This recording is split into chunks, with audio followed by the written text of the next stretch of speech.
Stand by. Welcome to ThinkTech Friday, part of the ThinkTech radio series on AM 760 KGU, broadcasting across the islands and raising public awareness in Hawaii. And you're live. Thank you for tuning in to ThinkTech Friday, the show about science, technology, and things that matter. I'm your host, Attila Seress. Have you ever wanted to skydive, to feel like you're flying, but experience none of the danger? Joining us today is Kathy Custer. She is the creative mind behind Hawaii Indoor Skydiving, a new venture that uses a vertical wind tunnel to stimulate the experience of falling out of an airplane without the anxiety. Thank you for joining us on the show, Kathy. Thank you, Attila. Throughout the show, if you have any questions, the number to call in is 296-5467. That's 296-5467. And this show is being live streamed on Spreaker.com. That's S-P as in Paul, R as in Randy, EAKER.com. And the video of us doing the show is being live streamed on Ustream.com. That's U as in the letter, stream.com. So if you want to catch any of these live streams, links for both of them are on ThinkTechHawaii.com. That's ThinkTechHawaii.com. But before we jump into the conversation, joining us is Sonny Bongwali. He has an update on the State of Hawaii's Business Technology Transformation Plan. Thank you for joining us in the show. I appreciate you coming down. Absolutely. Great to be here. So tell me a little bit about what's going on. Well, the state of Hawaii is 30 years behind in technology in terms of the government and the services we provide. So the governor has exhibited tremendous leadership and vision, trying to get us to, catch up to the 21st century. We're getting there. So we've published an elaborate plan that sort of looks at the entire transformation of not only the business processes and all the business services that we provide in the government, but also the technology itself, and getting it up to get Hawaii to be the best in the union, basically. So we've been working very hard, and last October we published this elaborate 1,432-page, 20-page plan, Wow. 20 plans, which looked at comprehensive transformation for the entire state. The state of Hawaii is a large enterprise. It's an $11 billion state enterprise. And we provide 220 business functions and 36 lines of business services that we provide to our citizens. And out of those 220, about 150 are citizen-facing, and less than 5% are online. So people got to wait in line, and we're trying to get everything online so that mobile ready, you can get all these services and you can interact directly with that. So this plan kind of puts it all together. So when you say we're behind, in what areas are we behind, and how are we working to improve those areas? Pretty much behind in everything. Oh, really? So I came from the federal government. Yeah, I came from D.C. and then federal government and industry, and so working in the Boeing company and then the federal government in various capacities. We're behind in being generous, 20 to 30 year plus. Oh wow! But in some areas, what we're trying to do is. In security, privacy, I think we're needing to upgrade that. The infrastructure itself needs to work so that, IT can work like a utility, so it should just be on and just kind of work. Most of the applications are inward-facing, and they're built in COBOL and software programs that have been defunct many, many years ago. COBOL is a little old, but... And so we're trying to get all of these things upgraded so that we can be a digital government. And when you have a digital government and online government, you can directly interact with that and, conduct business directly. Is there a model that you're looking at, another state or another country that has done this already that you're trying to compare us to? Yeah, there is. Actually, Michigan and Utah are considered to be the best. And we have, looked at them and looked at best practices and lessons learned. But I'm happy to report, actually, I'm flying to D.C. later on today, actually. Oh my gosh. I'm just actually on the way. But I stopped by, and the reason we're going to D.C. is we're collecting an award. We're the only state to be recognized for our plan. It's considered the best in the country. So not bad for Hawaii. Wow. Coming out of nowhere. So we are pretty proud of that. But really, I think now it's all about execution of projects. So we have an open data site, data.hawaii.gov. We also have a transformation plan that is published openly at oimt.hawaii.gov. So all of these things, we have redone our websites. There are 18 websites now, responsive design, mobile ready. So a lot of stuff happening. Mobile app starting, so you'll start seeing a lot of change in Hawaii. So, don't count us out. It's true. I went to the ehawaii.gov website just, what was it, maybe last week, and it looked totally different. It was just very Google-like. Yeah, and so we're doing that, and actually we've also used USA Search, so it's much more responsive to having an index where we can search and get things easily found and actually represent the information easier to navigate and understand. And we're going to be announcing next month some more projects and some new look and feel that we're going for the best of the web. So yeah, we're kind of working hard. So are you looking for local contractors to fill some of those needs, or how's that affecting us here in the economy? That's a good question. I think for too long, a lot of the business here has sort of gone back to the mainland. We've kind of relied on that, and that's fine because we've not built some of the capacity here. We're trying to change that as well by we're going to be announcing 5 data centers, and trying to invest in Hawaii itself so that it's survivable here, but also try to look at local business so that not only can we develop the applications here, but support them here. Recently, for example, we brought in about 40 interns from the local colleges, University of Hawaii, HPU, and what we found is, and Chaminade and others, but what we found is that the kids were able to, let me just call them kids for now, because I've got some gray hair now. But they can vote, Yeah, I know. Young adults, let's put young adults. They have done an amazing job, and if you go to data.hpu.edu, they have taken some of the open data and mashed it up and made it really cool, and you can find how fuel prices are going up and down in Hawaii, and you can look at all this data, and it's all open. So it's amazing stuff that's happening. So we're trying to get everyone involved. So the local talent can help you with some of those programming skills. Yeah, and maybe we could have some local contractors help you maybe with the wiring and data and networking portion of that. Or? Absolutely, I think people have plenty of akama here, and we just got to invest in them and make sure they can get trained. And that's what the governor has done. He's got 3 points here. He's got 3 parts of the New Day plan. Grow a sustainable economy, and second is invest in the workforce, and third, transform government. So we're transforming government, but we're also investing in the workforce, and we're going to train all the programmers as well to get to the newest technologies, but we're already doing that, and I think people can pick it up pretty quick. And so now you've won this award because the plan is good, and what we're here to talk about is the status of this plan. Yes. So where are we at today? Where's our gauge? Yeah. So good questions again, and a lot of the information is on the website. But as I mentioned earlier, but what we're doing now is. So the first thing is we got $25 million last year in a supplemental budget from the legislature. That's the first ever. So they've shown a lot of confidence in getting the projects going. So we've started 23 projects. Some of them like the website modernization, the open data site, and so on and so forth, establishing a cloud infrastructure locally here. A lot of stuff like that. So a lot of that's happening. And now what we're doing is going for what we call the biennium budget for the next 2 years. So we're in the middle of the discussions with the legislature, and my job is to convince them, to show them that, hey, we have, got 30 years of, should we say, underfunding and real disasters that could happen here, because a lot of these data centers are sitting, like, for example, one of them is right here, sort of 1 mile away from the water, and it's kind of below sea level. That's not a good thing for data centers, actually.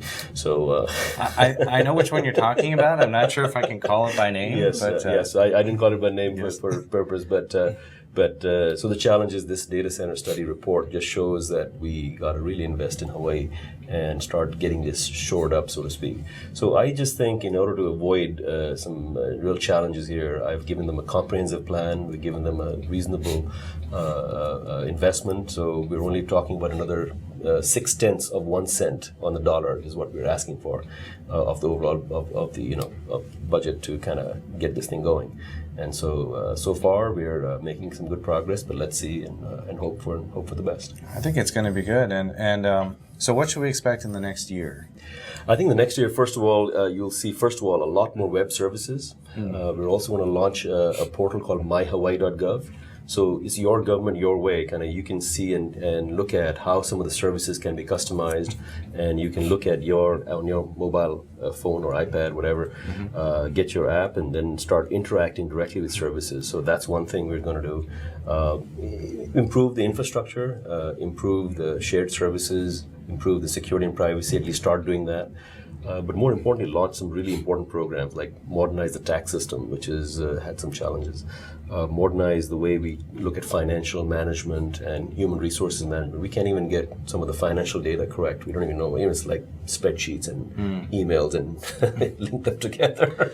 So I think we need a system where you can have an authoritative data source that kind of works. We're going to look at health IT, health technology, Obamacare and other things on island. A lot of work is being done to really get all these systems linked together. So things like that. Wow, that's going to be really exciting. Well, thank you for joining us in the show. Really appreciate you coming by. Absolutely. And I look forward to seeing you again with another update. Absolutely. Thank you so much. Thank you, Sonny. Have a great flight into DC. Yeah. Stay with us. We'll be back after the break.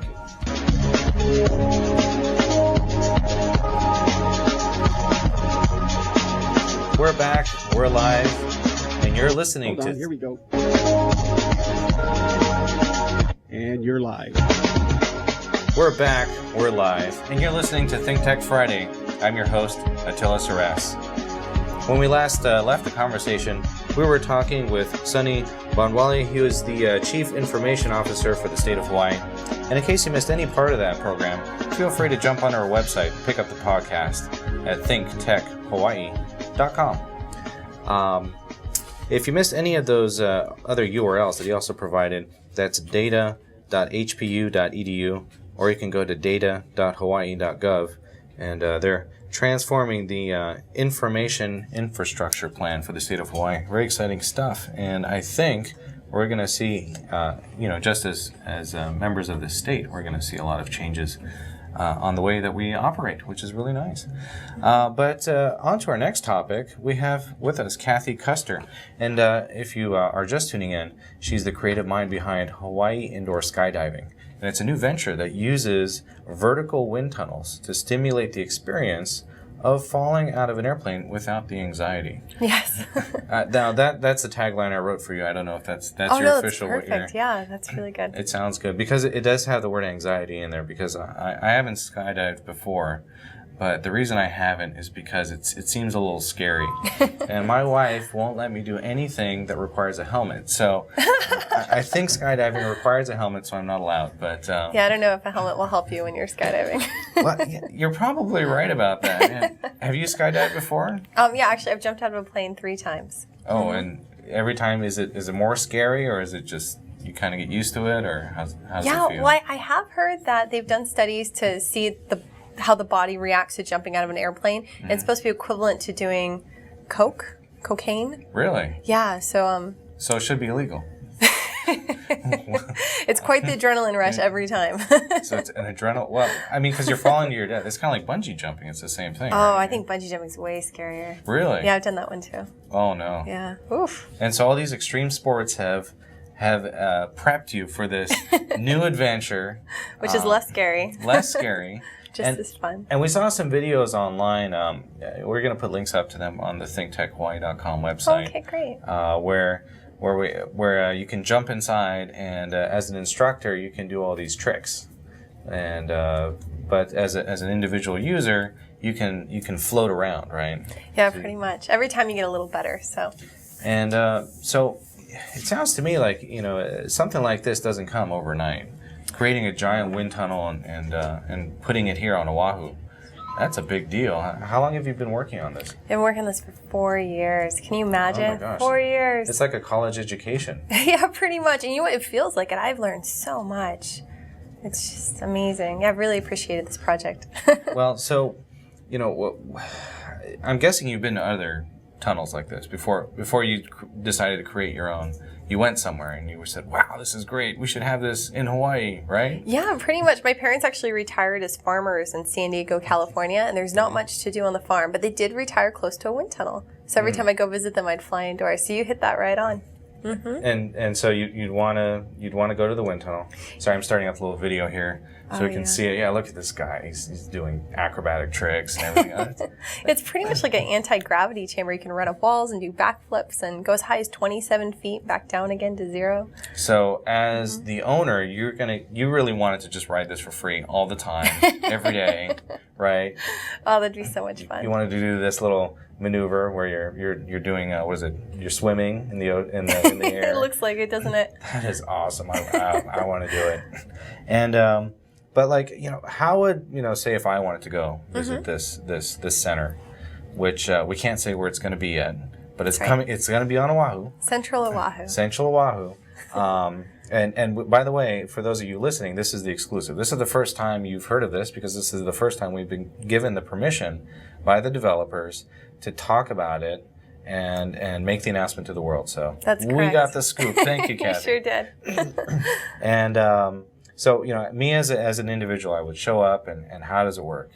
Yeah, so basically, as you enter, you're going to be going through a wind tunnel history museum. So that's your first experience. You get to see the history of tunnels, and then you go and check in with the front counter, and then they'll escort you to the aerodynamics training room. So for 15 to 20 minutes, you are going to learn aerodynamics, and they're going to show you how different movements of your body affect the direction that you're going to go in this wind tunnel.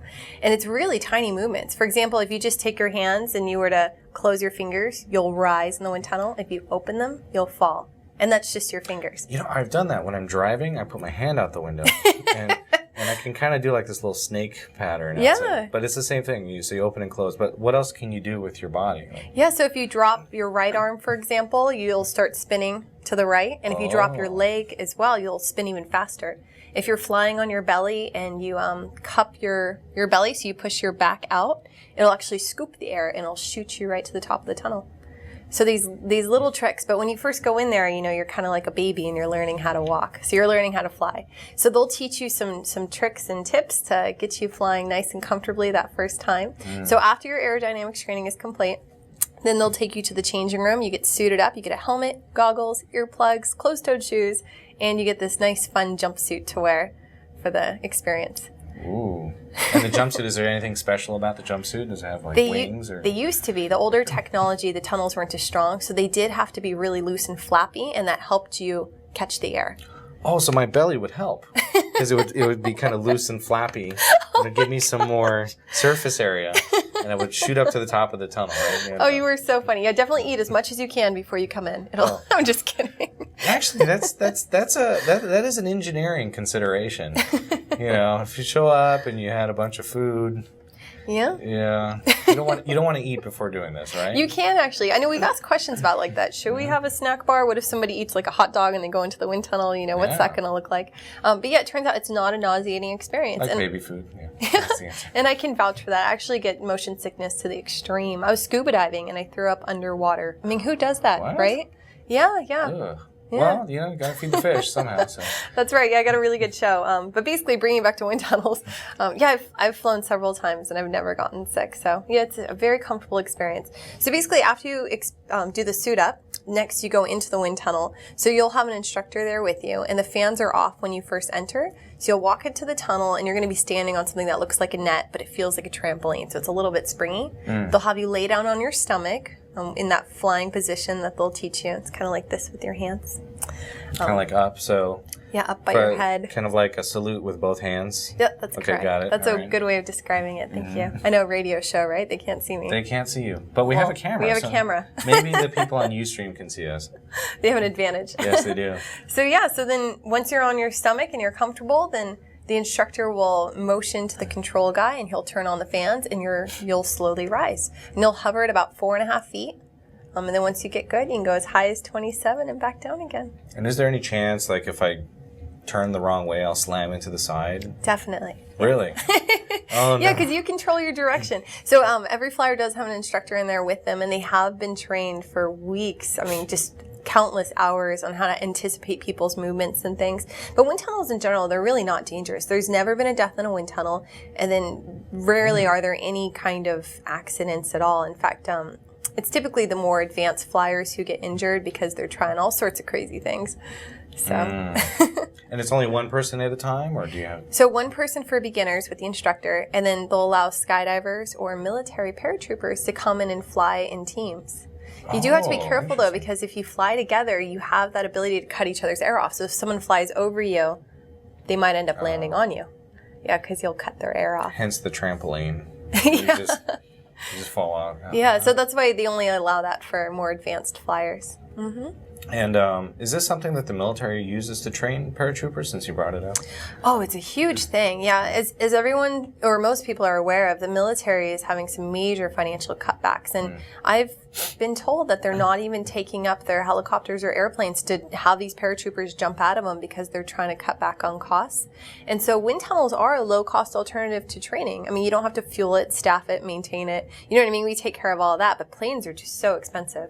And also, we're not relying on weather. So, you know, any day of the week they can come in and train. You know, wouldn't it be cool if you could put on like a helmet with some goggles, and then you'd have little screens in there, right? Oh yeah. And so if you're a military and you jump, right? See people shooting at you. Well, you pretend like you can dodge bullets or whatever. Yeah. And that'd be great. You can have like a scenery underneath you, and you're slowly falling towards it. Yeah, birds are flying by. Yeah. Superman.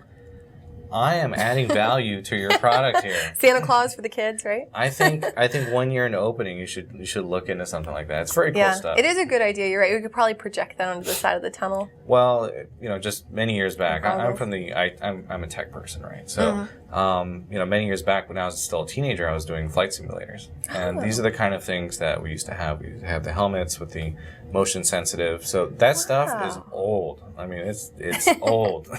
So I'm sure you could pick some of that stuff up and put it in there. It sounds like. Yeah, thank you for that tip. Oh, of course.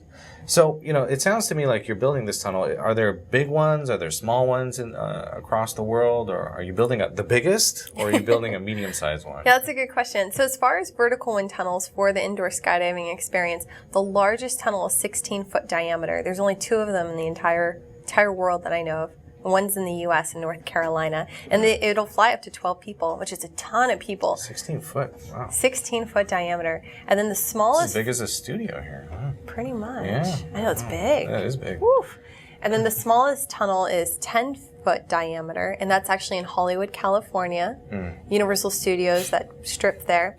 And it's it'll only fly 2 people. So military paratroopers and skydivers don't very often go there. So we've chosen a 14-foot diameter flying chamber. We might go with a 12-foot, a little bit smaller, but it'll fly 4 to 6 people comfortably, or as many as 8 if we do the 14-foot one. And the reason we chose that is because we do have 4 paratrooping teams on this island, and then 2 drop zones for skydiving on our North Shore. So we know that they're going to be interested in coming out and having a good time in it. So is the reason that the size is so small is because you need exponential power to provide that thrust, that wind thrust? Is that why you... Is that why you're not making it 18 foot, for example? Yeah, it takes a lot of space and a lot of electricity, a lot of power to get that wind pushed through. But you're right, as the air enters the flying chamber, the chamber does compress. It gets smaller, and that's how it builds such strength. So the air actually moves at 160 miles per hour. Yeah, and depending on your flying position. So if you're flying head down, you're going to need 160 miles per hour. Otherwise, you'll hit the ground, right? So you're going to have 160 mile per hour wind going against your face. That's right. Wow. So no loose fillings. Or double chins. Or double... Well, it'll be flapping. It'll just be flapping. Yeah. Flapping chin. Aerodynamic chin. Well, it sounds like there's a lot of these, but, you know, are there a lot of wind tunnels that we could expect? I mean, are you just building just the one? Are we going to have more? Yeah, so for Hawaii, we're going to start with one. There are 54 tunnels around the world, and about a dozen more under construction. So, so it's popular. Yeah, it's very popular. In fact, there's just been a real boom of tunnels. There's a mega trend going on right now as more and more people are seeking high adrenaline activities, and that's what's fueled the growth of these wind tunnels. So here in Hawaii, we have very strong demographics for wind tunnels, like strong customer target market. And so it actually takes 3 operating wind tunnels on the mainland to make up the opportunity that we have here in Hawaii. Oh, so it's good for tourism, it's good for business, it's good for local people? Military. Yeah, military? Fantastic. Well, we're going to talk a little bit more about wind tunnels when we get back from the break. Stay tuned. This is ThinkTech.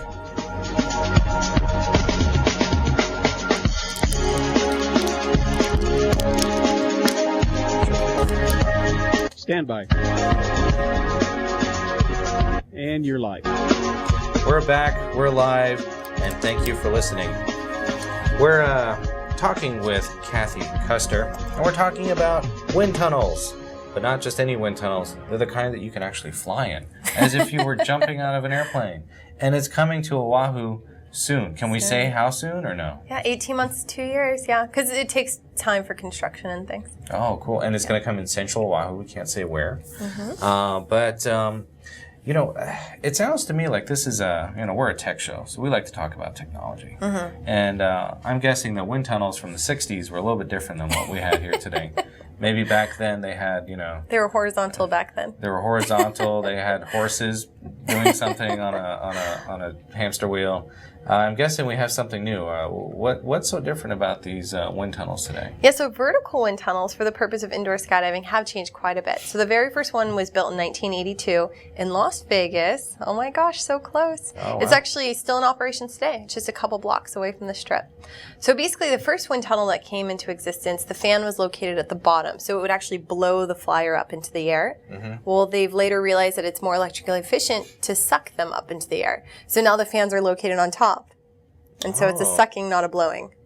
It's a sucking action, and then it kind of comes back down around. I saw some pictures where it's like a big donut, right? So that's also the newer technology. Okay. So they kind of got it right. In Las Vegas, it is what they call a recirculating system where the air never leaves the building. So it follows this route that's created by construction materials, air ducts, that does take it through the flying chamber, around the top of the building, around the sides, down underneath the ground, and then back up again through the flying chamber. So anyone who's planning on riding this, please take a shower first, so we don't get the that. Air never leaves the It's like stepping on an airplane, right? You don't want that circulating too much.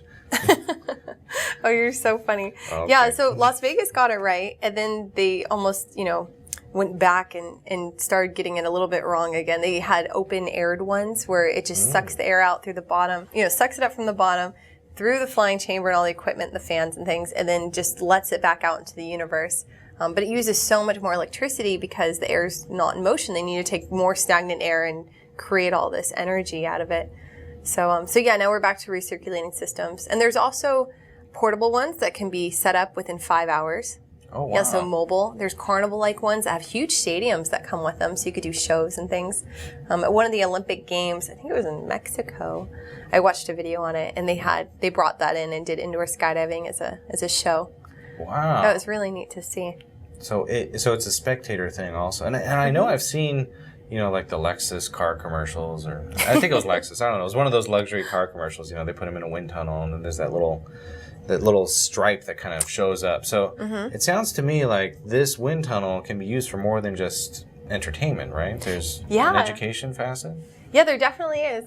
So the aerodynamics of quite a few things. I actually looked it up online before I came here, and it turns out for horizontal wind tunnels, and sometimes vertical, they'll look at jet wings, car windshields, 727s, missiles, space shuttles, ultra-fast race cars, speedboats, racing bicycles, and then that these tunnels can also help engineers figure out how wind tunnels interact with stationary objects such as buildings and bridges and find ways to make them stronger and safer. Oh, so maybe we could have because I don't know if you were listening last week, or no, 2 weeks ago. Maybe it was, 2 weeks ago, yeah. We had the Kids in Technology and Science, and we're talking about these projects the kids were getting involved in, and one of them was building rockets. Oh. So imagine if we could bring a rocket, and then we can kind of test the aerodynamics. Would you guys be okay with that? Oh, yeah, definitely. Yeah, we were definitely open for education.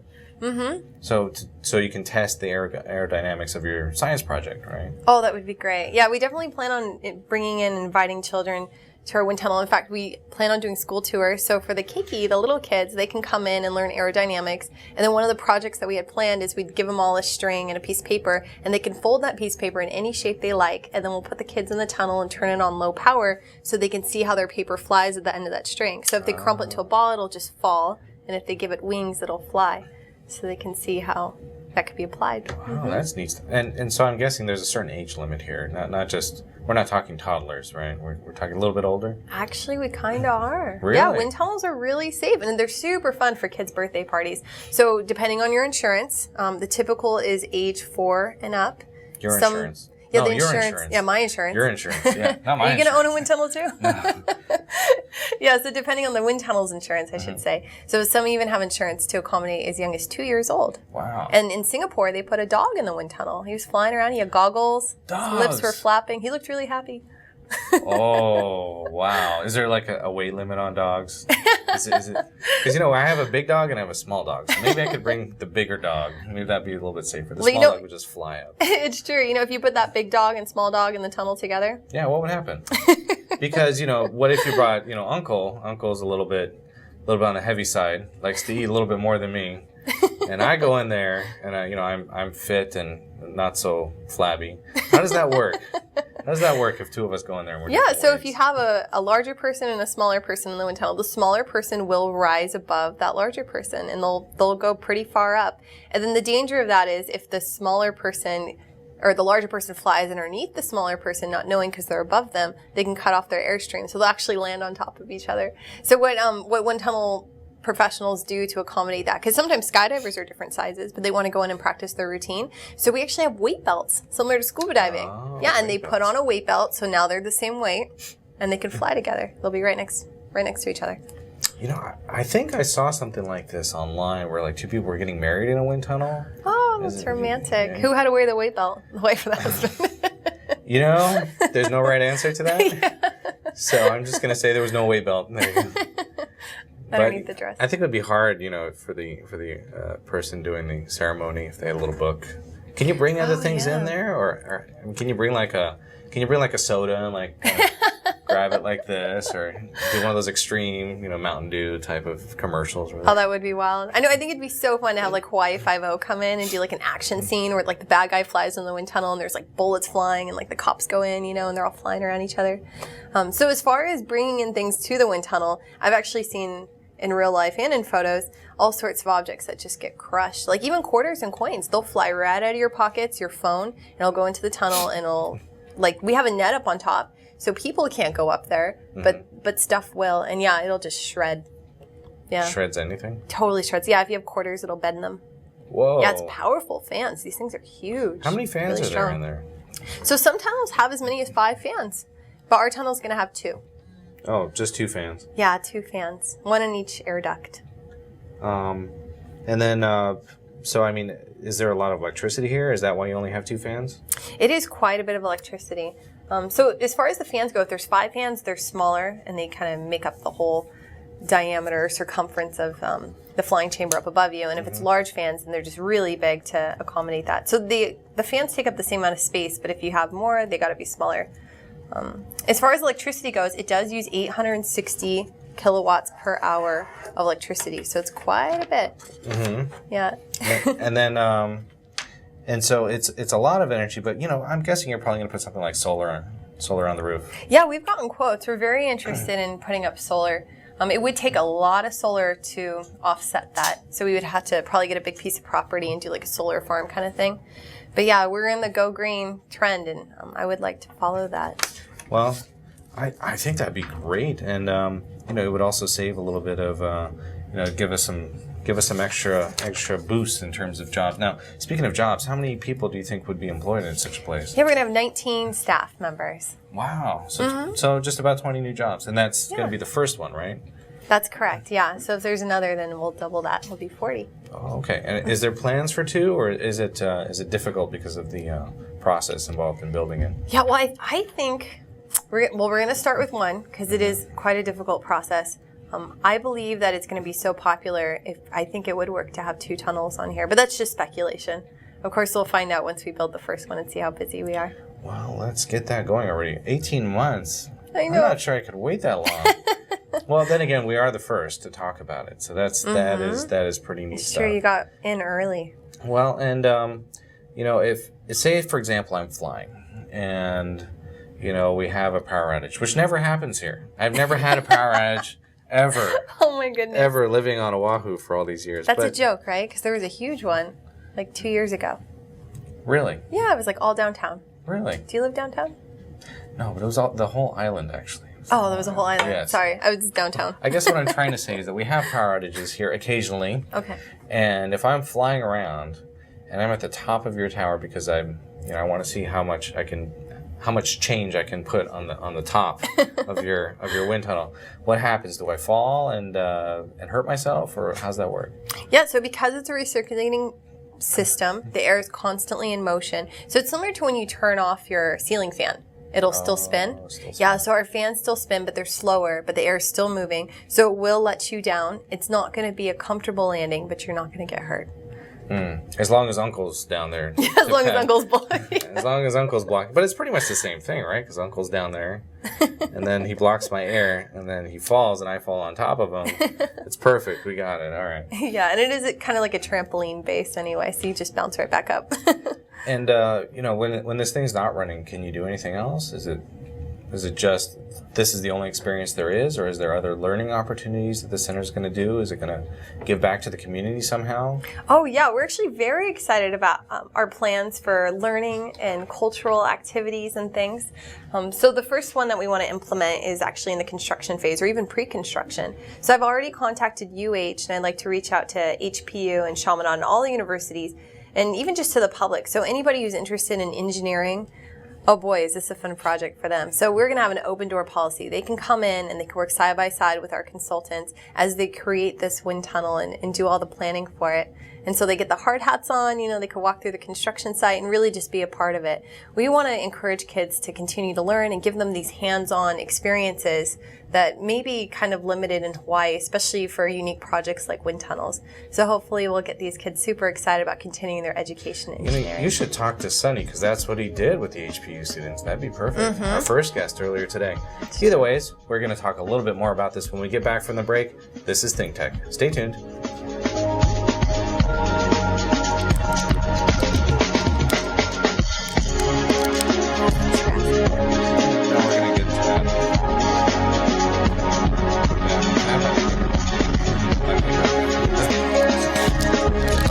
Listen. You're live. We're back, we're live, and you're listening to ThinkTech Friday. I'm your host, Attila Seress, and here we are talking with Kathy Custer about wind tunnels and on Oahu. Fun stuff. But before we get back to the conversation, Jay Fidel, do you have some announcements for our listeners? Yes, I do, Attila. Thank you. Thank you. You guys are doing a great show.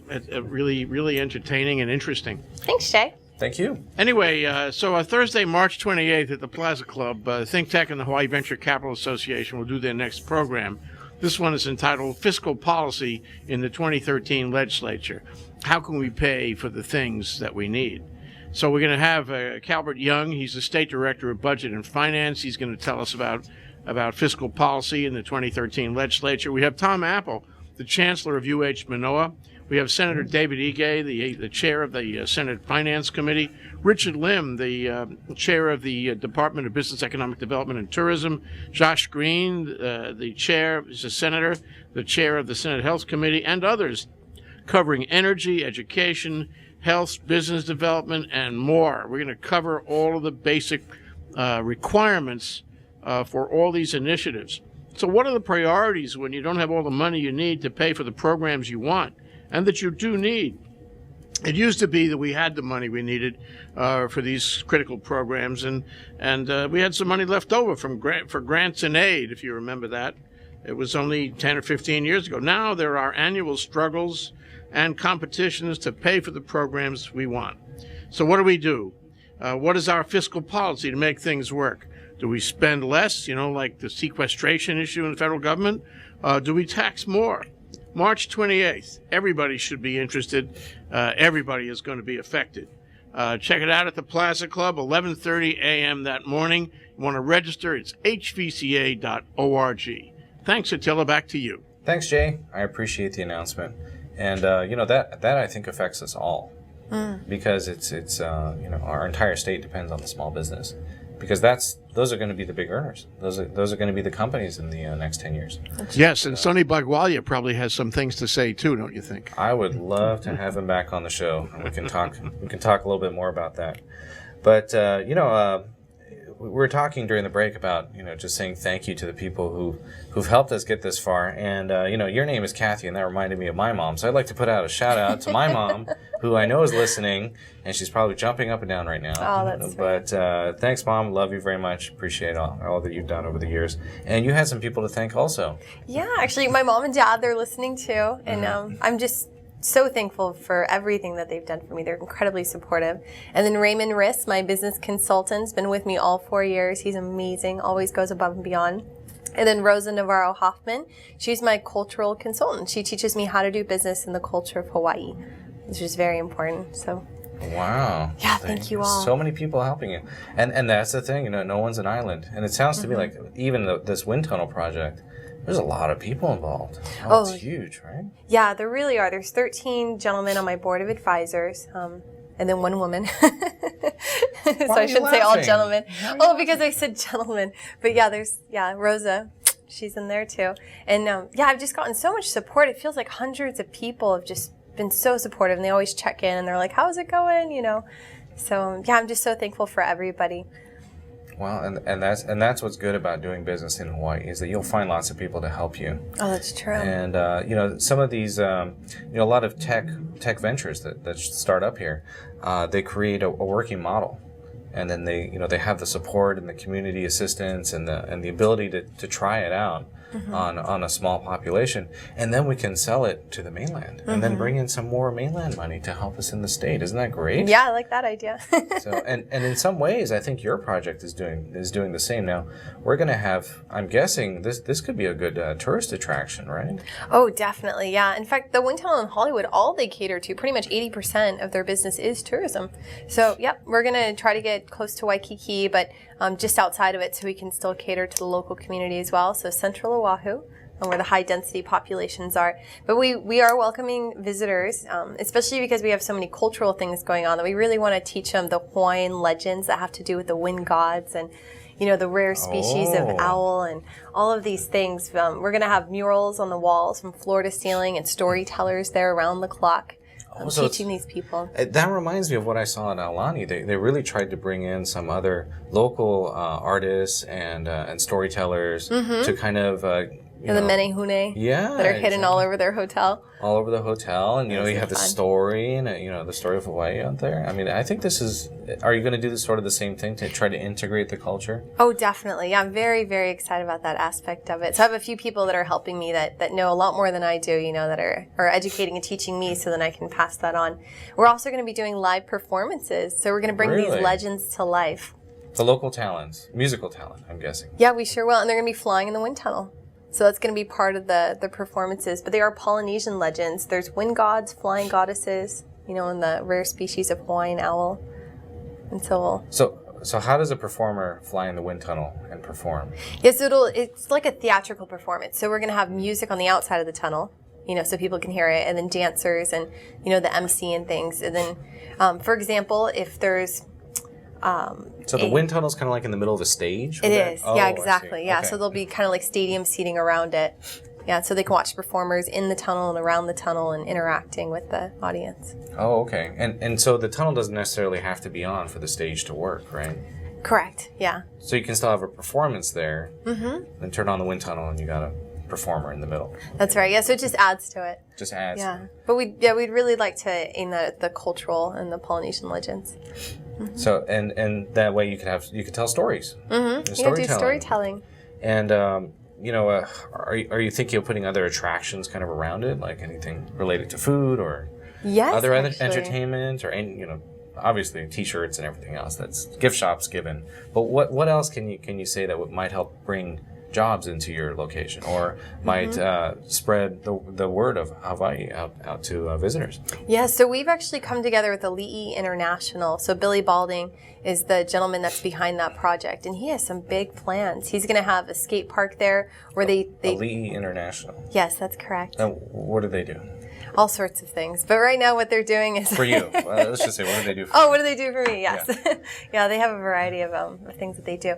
But yes, so right now it's a development project for them. And so I'm just a part of it. And they've allowed me to be a part of it. And they did receive their HCDA approved their use permit 2 weeks ago. HCDA, what's that? Yeah, the Hawaii Community Development Authority. Oh, okay. Yeah, so that was a really big step for them. So their plans are, it's going to be like an amusement park. So they're going to have a skate park where they're going to teach the kids not only how to skate, but also the culture of skating and how the boards are made and how the etiquette is and just so much more. And they're going to have a stationary surf wave and then carnival rides. Wave. Yeah, the schools here, some of them are having surfing as an extracurricular activity. So it's considered like PE or like gym. So it's a really safe environment for them to continue that physical education. Can you surf in this wind tunnel? Oh, yeah, you could take a snowboard in. What? Yeah, you have to be really good, though, otherwise you'll scratch up the walls. Well, but how about a surfboard? I mean, surfboards are pretty. Or how about a boogie board? How about something simple like that? As long as it's strapped to your feet, we'll let you take it in. Is it strapped? I'm not sure I've strapped a boogie board to my feet before. You're going to have to strap it. But so you could learn another sport, because I know I saw that on Shark Tank. You know, they had like the surfboard that they were putting into fitness centers, and you could pretend to be paddling, and it was exercise, which I like probably a little bit better. You don't cut up your feet, and you don't drink any seawater. Do they splash water at you? I know it's maybe like a spray mist. bottle. Here's a little mist for your efforts, but it's really good exercise. Oh, so it could be a fitness thing also. Oh, definitely, yeah. Flying indoors is a huge workout. Even just 2 minutes after you fly, you're going to feel it in your pecs and in your arms, because in order to change your direction in the tunnel, you're actually pressing against the wind. Mm-hmm. So this is like resistance training. Oh, yeah, forget the treadmill. Come indoor skydiving. And then you can go on the skateboarding park that's right next to it. Yeah, you can go to the skate park and the stationary wave pool, and there's going to be carnival rides. Carnival ride? What kind of carnival rides? Like the kind for the younger keiki. So the idea is that not only it's really supposed to be a fun and educational cultural center with a Hawaiian theme for the keiki, the youth, and the kapuna, so they can all come together and have a place to enjoy themselves. Wow, that is going to be really fun. And I want to be one of the first people in your wind tunnel. Did I hear test pilot? I'm sorry. Oh, no. I heard test pilot? Oh, no. That may require a helmet. That violates my wife's law. So, but thank you, Kathy, for coming on the show. It's been really great to have you on, and I really appreciate you sharing what you're doing. Oh, thank you, and Attila. Thanks for giving us the scoop. And for more information about this project, do you have a website you'd like to share?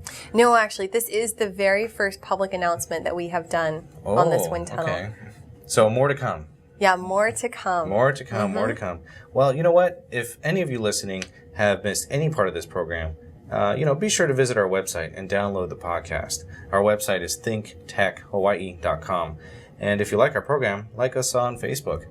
Thank you, Kathy, for having us interview you and giving us everything that you did. So, as a reminder, our show is live streamed on Spreaker.com, video on Ustream.com. And if you want to catch any of them, visit us on ThinkTechHawaii.com. Thanks to everyone, our chief engineer, Jack Waters, Jay Fidel, and thank you for listening. We'll be back next Friday, but be sure to tune in on Wednesday with Jay Fidel for more ThinkTech. Remember to appreciate life, do good to others, and have a great weekend. Aloha.